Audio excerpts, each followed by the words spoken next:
सन्मानाने स्वीकारले. क्षमा करा, पुरस्काराच्या बाबतीत बऱ्याच ठिकाणी जे बोललं जातं ते मला वैयक्तिक आवडत नाही. कारण पुरस्कार हा पुरस्कार असतो, तो पवित्र असतो, तो स्वच्छ असतो. त्याचं पावित्र्य आपण सगळे सांभाळत असतो. पुरस्काराच्या बाबतीत कुठलाही तो लहान नसतो की मोठा नसतो. अगदी ज्ञानपीठ पुरस्कार आणि आपला हा वैनाड काठचा मला मिळालेला घनश्याम डोंगरे पुरस्कार हे दोघं समान पातळीवर आहे. यामध्ये पारड कोणाचं खाली नाही आणि वर नाही आहे. लताबाई गाणं गातात ना, त्या खरोखर छान गाणं गातात, पण मी देखील गाणं गातो म्हणून काही मी गाऊ नये का? त्यांची पातळी वेगळी आहे, माझी पातळी वेगळी आहे असं लोक ठरवतात, पण मी मात्र ठरवत नाहीये. माझी आणि लताबाईची पातळी सारखीच आहे. म्हणून साहित्यामध्ये किंबहुना कुठल्याही कार्यामध्ये दिले गेलेले पुरस्कार हे पुरस्कार सगळेच सारख्या मुलाचे असतात. फक्त फरक एवढाच आहे, ज्यांना अधिक काळ लोटलेला आहे ते जास्त लोकांच्या तोंडावर त्यांचं नाव आहे, हा फरक आहे. आणि आता आपण नुकतीच सुरुवात केलेली आहे. आता हे आपलं कदाचित हे दुसरं वर्ष आहे, सरांनी सांगितलं कामकाजी सरांनी, परंतु या दुसऱ्या वर्षात देखील खानदेशापर्यंत आपला हा पुरस्कार मिळालेला आहे, पोचलेला आहे. म्हणून तो पुरस्कार देखील येत्या भविष्यामध्ये नक्कीच मोठं स्वरूप धारण करणार आहे. सुरुवातीलाच मी संयोजकांचे मनापासून आभार व्यक्त करतो. अतिशय उत्तम अशी व्यवस्था त्यांनी ठेवलेली आहे. आणि कापगाते सर आणि अनेराव सर गेल्या 15 दिवसापासून सतत माझ्या संपर्कात होते. कधी येणार आहेत, कधी पोचणार आहेत, आम्हाला आपली व्यवस्था करावी लागेल. या सगळ्या गोष्टींनी मी भारावून गेलो. आणि मॅडम आणि म्हणाल्याप्रमाणे आमची प्रेरणा माझ्या सोबत आहे असं काही नाहीये. गमतीने सांगतो ती माझ्या मागे लागली, मला पण यायचं. मग मी म्हटलं चला मला एक संगत होईल, बॅग करायला कोणीतरी मदतीला येईल. कारण संसार हा दोघांचा असतो, दोघांनी सावरायचा असतो. अतिशय उत्तम अशी ही व्यवस्था झालेली आहे. आणि पुरस्कार हा लेखनासाठी बळ देणारा आहे. फक्त मला संयोजकांना एकच विनंती करणार आहे की हा जो सोहळा आपण इतका छान नेत्रदीपक पद्धतीने केलेला आहे, फक्त इथे एक कमर्शियल फोटोग्राफर जर राहिला असता तर अधिक चांगलं राहिलं असतं. कारण हे क्षण आम्ही आज विसरणार आहोत, उद्या विसरणार आहोत. परंतु जो फोटो आपल्याला मिळालेला असतो तसा आम्ही मोबाईलवर काढलेला फोटो आहे, परंतु तो किती चांगला येतो हे आपल्याला सगळ्यांना माहिती आहे. मी जो भित्तूक नावाचा कथासंग्रह आपल्या समोर सादर केलेला आहे तो दीर्घ कथासंग्रह आहे. कथेच्या बाबतीत असं म्हटलं जातं लघुकथा, दीर्घकथा.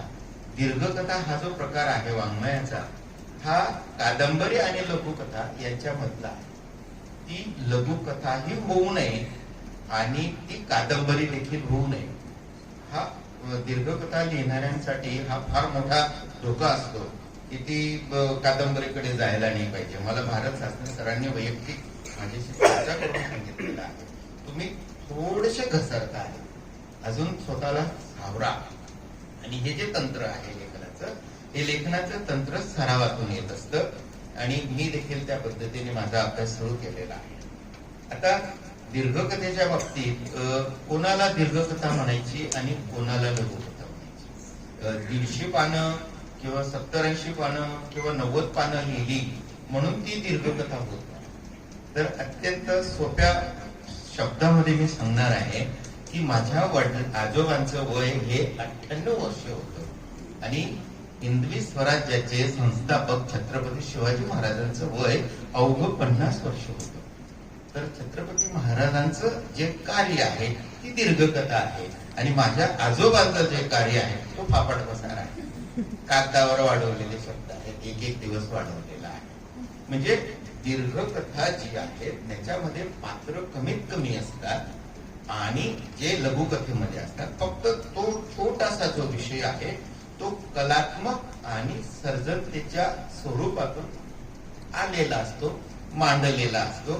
त्याला दीर्घकथा म्हणायची. बैल बाप आणि गुलाम ही माझी दीर्घ कथा, या संग्रहातली पहिली कथा आहे. या कथेमध्ये ग्रामीण भागातला माणूस जेव्हा त्याची बायको वारते, त्याची बायको मेल्यानंतर मुलाला असं वाटतं की हा माझे वडील माझ्या जवळ राहावेत, म्हणजे बाहेर गावी, त्याचं गाव सोडून, आणि वडिलांना असं वाटतं की मी माझ्याच गावी राहावं. आणि याच्यातून जे द्वंद्व निर्माण झालेला आहे, कुठेतरी मुलाला गावातले लोक नेहमी टोचून बोलत असतात, तू पुण्याला राहतो, मजेत राहतो, आणि तुझा बाप इथं एकट्या हाताने स्वयंपाक करून खातोय. मग बापाला वाटतं की मुलाचं मन दुखवू नये म्हणून तो तिथं जातो. तिथं गेल्यानंतर जी एक घरातली जी लक्ष्मी असते, आपण जिला सून म्हणतो, त्या सुनेचे जे टोचून बोलणं असतं त्याच्यातून तो बाप घायाळ होतो आणि तो पुन्हा म्हणतो मला स्वतःला काहीतरी काम पाहिजे. म्हणून बायकोच्या आजारपणासाठी जी गहाण ठेवलेला जो मळा आहे तो मुलगा देखील सोडवायचा प्रयत्न करतो. मुलालाही कळत असतं की आपल्या बापाची कोणत्या पद्धतीने कुचुंबना होते आहे, आणि तो मळा सोडून ते तिथं गावी जातात. अशा पद्धतीची ही बैल बाप आणि गुलाम ही कथा आहे. दुसरी भित्तूक. भित्तूक याचा अर्थ होतो काडी लावणी.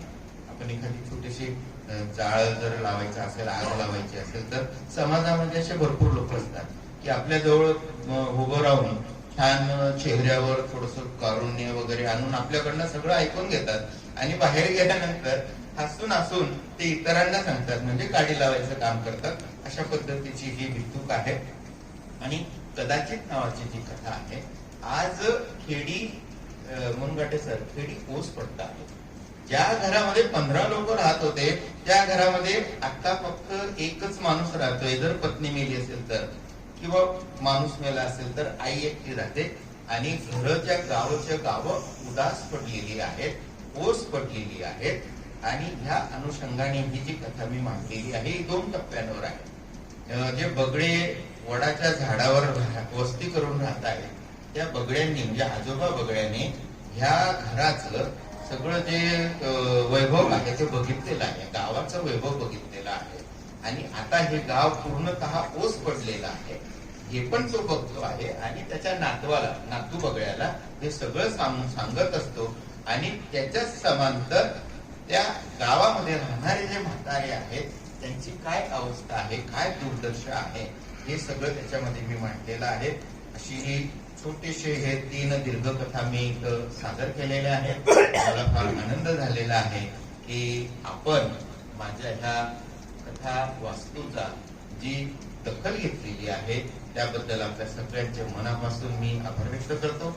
आणि आपण सगळ्यांनी मला जे प्रेम दिलं त्याबद्दलही मी आपल्या सगळ्यांचे ऋण व्यक्त करतो. आपली रजा घेतो.